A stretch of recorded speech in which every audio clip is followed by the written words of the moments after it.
क्या लगता है गाइस, नीट केमिस्ट्री से नीट क्रैक कर पाओगे?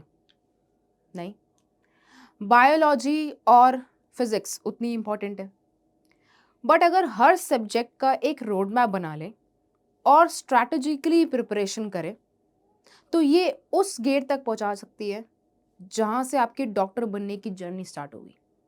सो welcome back to NEET iQuanta guys, कैसे आप सब? My name is Kriti, I am your chemistry educator और ये वीडियो एक प्योरली इंफॉर्मेशनल वीडियो रहेगी आप लोगों के लिए। How to crack NEET chemistry, कैसे हम चीज़ों को पढ़े, कौन कौन से चैप्टर्स को समझें एंड कौन से चैप्टर आपके 2026 के लिए इंपॉर्टेंट है। So let's begin with the part we have. First, if you talk about, हमारे पास 3 स्ट्रीम होती है केमिस्ट्री में। We have physical, organic and inorganic.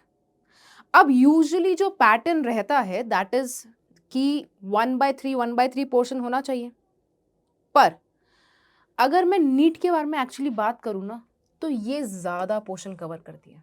Basically organic and inorganic, चाहे तुम कोई भी पेपर उठा लो, ऑर्गेनिक और इनऑर्गेनिक का पोर्शन ज़्यादा रहने ही वाला है। फिजिकल का पार्ट भी आता है, इट्स नॉट अबाउट कि फिजिकल के क्वेश्चन वो भूल जाते हैं, बट फिजिकल का part if you compare with organic and inorganic फिर भी कम रहता है, बट स्टिल हम उसको क्या बोलते हैं कि तीनों 30 to 35% हमारा एग्जिस्ट करता ही करता है। आपको कोई फील्ड, कोई स्ट्रीम छोड़नी नहीं है, तीनों को इक्वली इंपॉर्टेंस देनी है और इक्वली उसमें मेहनत भी करनी है। सो अगर बात करें फिजिकल और इनऑर्गेनिक और ऑर्गेनिक के रिलेटेड, सबसे पहले मैं बात करूंगी फिजिकल केमिस्ट्री। काफ़ी डिफरेंट फॉर्म ऑफ केमिस्ट्री जहाँ पे नीट के बच्चे थोड़े बहुत घबरा जाते हैं। क्यों? कॉन्सेप्ट में इसमें एप्लीकेशन आ जाती है, इसमें फॉर्मूला को हमें अप्लाई करना पड़ता है, कॉन्सेप्ट को अप्लाई करके फॉर्मूले से क्वेश्चन सॉल्व करना होता है। अब उसी चीज़ों में थोड़ा बच्चे प्रॉब्लम क्रिएट करते हैं अपने लिए भी और हम टीचर्स के लिए भी, but there is a way of doing physical chemistry. हर किसी चीज़ को अच्छे से करने के लिए हमें पहले उसकी थ्योरी को समझना पड़ता है। ये फैक्ट भी है, ये सच भी है, आप जो मर्जी मान लो।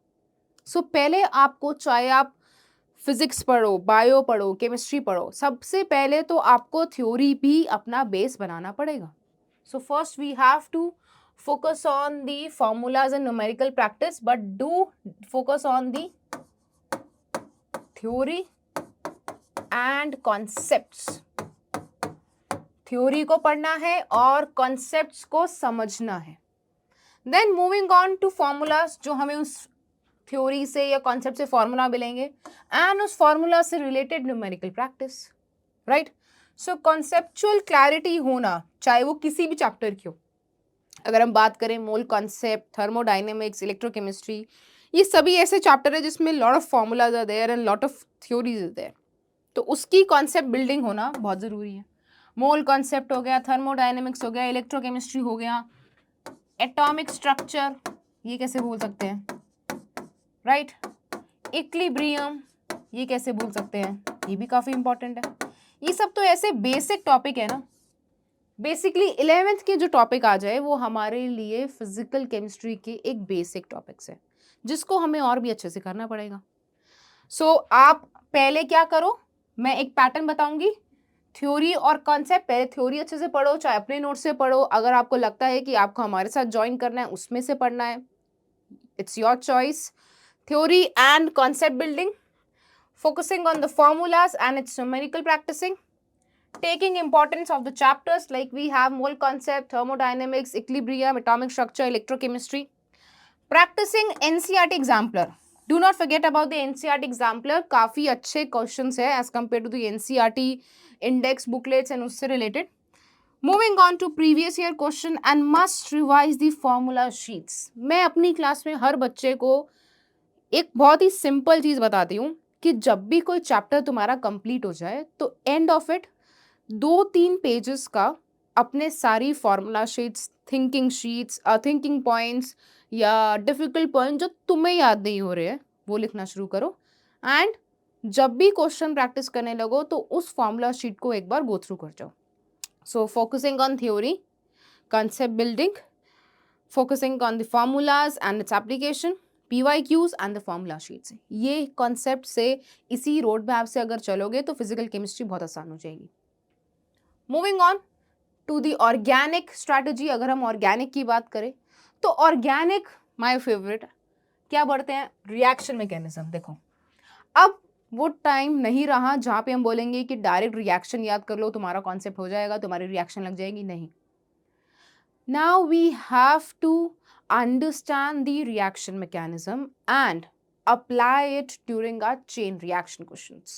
पहले एक बार तो रिएक्शन मैकेनिज्म को समझना पड़ेगा. बहुत ही बेसिक रिएक्शन मैकेनिज्म अगर हम बात करें SN1, SN2, SNI, E1, E2, E1CB type के तो कर ही लो. मतलब ये वो मैकेनिज्म है जिससे पूरी मतलब 70% of organic can be done. ये सब जो रिएक्शंस हम पढ़ते हैं इससे हमारी ज़्यादातर जो ऑर्गेनिक की रिएक्शंस है वो कवर हो जाएंगी. कुछ ऐसी रिएक्शंस भी होती है जिनका मैकेनिज्म काफ़ी टफ होता है और हम भी नहीं पढ़ाते. For example oxidation reactions. अगर तुम देखोगे ना कभी भी ऑक्सीडेशन रिएक्शन का कोई मैकेनिज्म नहीं दिया होगा. Even in the higher books they don't prefer to give it because complex. हम वो तब समझते हैं जब हम केमिस्ट्री में मास्टर्स कर रहे हो, PhD कर रहे हो, which is not required at your level. तो कुछ चीज़ों को हम डायरेक्टली रिएक्शन से समझ सकते हैं by just doing the reaction, and certain reactions do require the mechanism part. अगर जैसे बात कर लिए एल्डोल से रिलेटेड, कैनिजारो से related, we have general organic chemistry जिसमें हमारा सारा एप्लीकेशन है. Whether we talk about the IUPAC nomenclature, isomerism. आजकल NTA के लिए कॉमन टॉपिक आइसोमेरिज्म बहुत हुआ है. JEE एडवांस का क्वेश्चन पूछा गया था नीट में आइसोमेरिज्म रिलेटेड. सो आइसोमेरिज्म को अब नहीं भूलना है, आइसोमेरिज्म को पीछे नहीं छोड़ना है. वो भी अब अपनी जगह बना रहा है ऑर्गेनिक में. So do focus on isomerism. Then we have its application. अगर हम एप्लीकेशन की बात करते हैं तो electronic effects, acidic strength, aromaticity, ये सब भी हमें कवर करना जरूरी है. ये हो गया पार्ट ऑफ ऑर्गेनिक. बट पढ़ना कैसे है, पहले रिएक्शन मैकेनिज्म समझो, देन प्रैक्टिस दी कन्वर्जन बेस्ड क्वेश्चन जो हमारी चेन रिएक्शंस होती है जिसमें एक से ज़्यादा रिएजेंट दिया होता है और उसको हमें पढ़ना होता है. देन असर्शन रीजनिंग क्वेश्चन क्योंकि आजकल वो भी काफ़ी कॉमन हो चुके हैं नीट के एग्जाम में. एंड अगर हम बात करें बुक्स से रिलेटेड तो NCERT, MS Chauhan and PYQ का बेस्ट कॉम्बिनेशन और कुछ नहीं है. This is the best combination we have for organic chemistry. NCERT, your class notes, MS Chauhan and PYQ, that's it. और PYQs तो सारे करने हैं एक्चुअली. MS चौहान की बात करूँ तो MS चौहान में सारे क्वेश्चन आपको नहीं लगाने होते. Certain question you have to attempt. अगर आपको चाहिए, आपको और ज़्यादा इन्फॉर्मेशन चाहिए उससे रिलेटेड तो you can contact us, you can visit our website and also understand the things related to it. कोई भी बैच आपको लगता है ज्वाइन करने के लिए आप कर सकते हैं. Moving on to our inorganic strategies. उसके लिए अगर हम बात करें इनऑर्गेनिक में जो हमारे मेजर टॉपिक आ जाते हैं वो आता है सबसे भारी भरकम topic, that is chemical bonding and coordination compound. ये दो ऐसे चैप्टर्स हैं जो बच्चे बिल्कुल मिस ना करें. क्यों? क्योंकि यही से कम मतलब ये दोनों चैप्टर से कम 5 क्वेश्चन बन सकते हैं. 5 क्वेश्चन मतलब तुम्हारे 20 मार्क्स. बहुत इंपॉर्टेंट है, बहुत ज़्यादा इंपॉर्टेंट है, राइट? ठीक है, तो NCERT हमारी बाइबल है, नो मैटर व्हाट, वो हमारी बाइबल हमेशा रहने वाली है. NCERT फॉलो करते रहेंगे, पॉइंट टू पॉइंट चीज़ों को पढ़ना है. हर एक पॉइंट में से एक ना एक क्वेश्चन बन जाता है तो कोई भी पॉइंट स्किप नहीं करोगे. एक पॉइंट स्किप किया तो एक क्वेश्चन स्किप हो गया मान लो. So you have to revise each and every point of it. Revise each and every point, right? Then we have our periodic table trends जो कि हमारे पूरा S ब्लॉक P ब्लॉक में कवर होता ही है. Coordination compound P block. अच्छा, ये आजकल बड़ा इंपॉर्टेंट बन गया DNF ब्लॉक. क्यों? क्योंकि S एंड P ब्लॉक के कुछ उन्होंने ग्रुप्स हटा दिए. So they are focusing on DNF block and revision through mind maps, flash cards. Definitely again forming the formula sheets. मान लो अब इनऑर्गेनिक में फॉर्मूलाज नहीं होते हैं but we do have certain factual information जो आपको एंड ऑफ द चैप्टर लिखनी होगी और उसको हमेशा रिवाइज कर चले जाना होगा. So again giving your road map for inorganic is covering your theory, class notes, going through your NCERT, doing some PYQs, and at the end following the mind maps and your basically the flow charts. So that's we have for inorganic chemistry. Common mistakes to avoid, अगर मैं बात करूँ, कई बच्चे ये गलतियां हमेशा से करते हैं और ये पर्सनल एक्सपीरियंस से बता रही हूँ, कई मेरे सामने बच्चों ने ऐसी गलतियां की हैं कि वो क्या करते हैं, एनसीईआरटी को लाइन बाय लाइन नहीं पढ़ते हैं, ऊपर ऊपर से पढ़ते हैं। भाई नहीं, ऐसा नहीं करना है। एनसीईआरटी को आपको लाइन टू लाइन पढ़ना ही पड़ेगा चीज़ें समझने के लिए। So you have to follow NCERT by heart. Follow, चलो दूसरे पेन से लिख देते हैं इसको, थोड़ा याद रहेगा। फॉलो एनसीईआरटी बाय हार्ट, ठीक है। ब्लाइंडली मगिंग नहीं करना है चीज़ों को लेके, चीज़ों को समझना है, कुछ कॉन्सेप्ट तो समझ आएंगे भी, कुछ फैक्चुअल इन्फॉर्मेशन रहेगी कि साइंटिस्ट ने ऐसे किया वैसे किया, वो हम समझ सकते हैं, बट चीज़ें अंडरस्टैंडेबल है इनऑर्गेनिक में तो उसको करना है।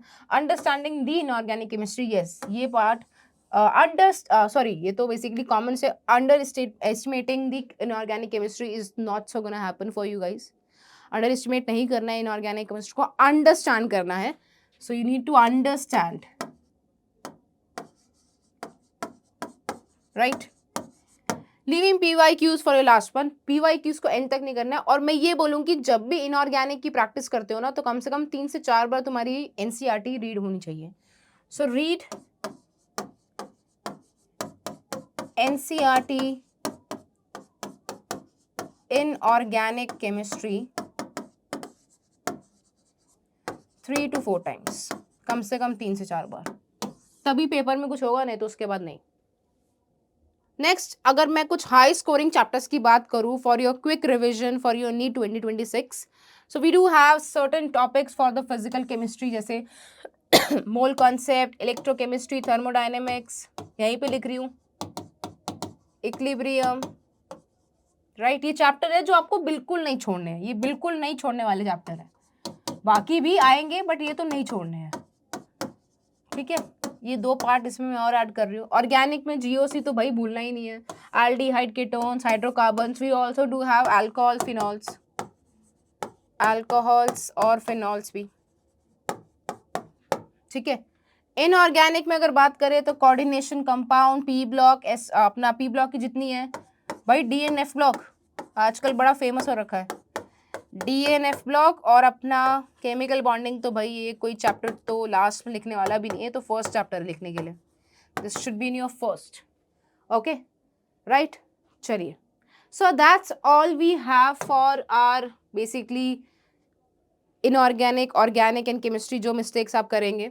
अगर हम बात करें जब भी पेपर करना है आपको केमिस्ट्री का, एक थोड़ा सा हिंट दे देती हूँ कि जब भी आप केमिस्ट्री का पेपर अटेम्प्ट करें, so always start with the inorganic questions, then move to the organic, then will have the physical one. क्यों? क्योंकि इनऑर्गेनिक और ऑर्गेनिक से आपका कॉन्फिडेंट बिल्ड होगा, आप थोड़े से, आपका मोराल बिल्ड होगा, आप थोड़े कॉन्फिडेंटली क्वेश्चन कर पाओगे, क्योंकि वो ईजी होते हैं as compare to physical.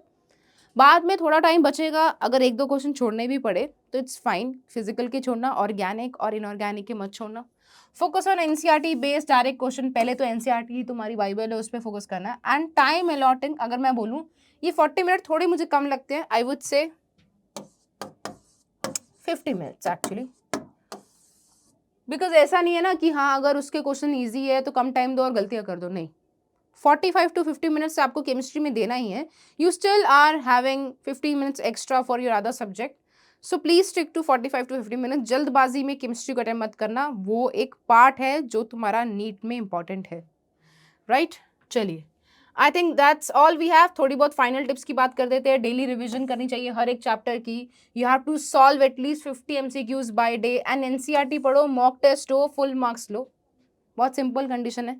NCERT पढ़ोगे, मॉक टेस्ट दोगे, तुम्हारे फुल मार्क्स आ भी सकते हैं। इनऑर्गेनिक, ऑर्गेनिक और फिजिकल में भी बच्चे केमिस्ट्री में एक्चुअली फुल मार्क्स लाते हैं, 180 स्कोर भी आ सकता है, बट तुम्हारी मेहनत चाहिए, तुम्हारी सफलता आगे अपने आप दिखेगी। सो फाइनल टिप यही रहेगी कि रोज पढ़ाई करनी है, कंसिस्टेंसी के साथ पढ़ाई करनी है, and solve at least 50 questions of chemistry by day. NCERT, class notes, PYQs को छोड़ना मत, मॉक टेस्ट को भूलना मत। That's all we have from our side. I hope this video will be helpful for you. If you have any issue, you can contact us on 966706943, and you can follow our Instagram channel, that is NEET I quanta. Thank you. Thank you everyone. Bye.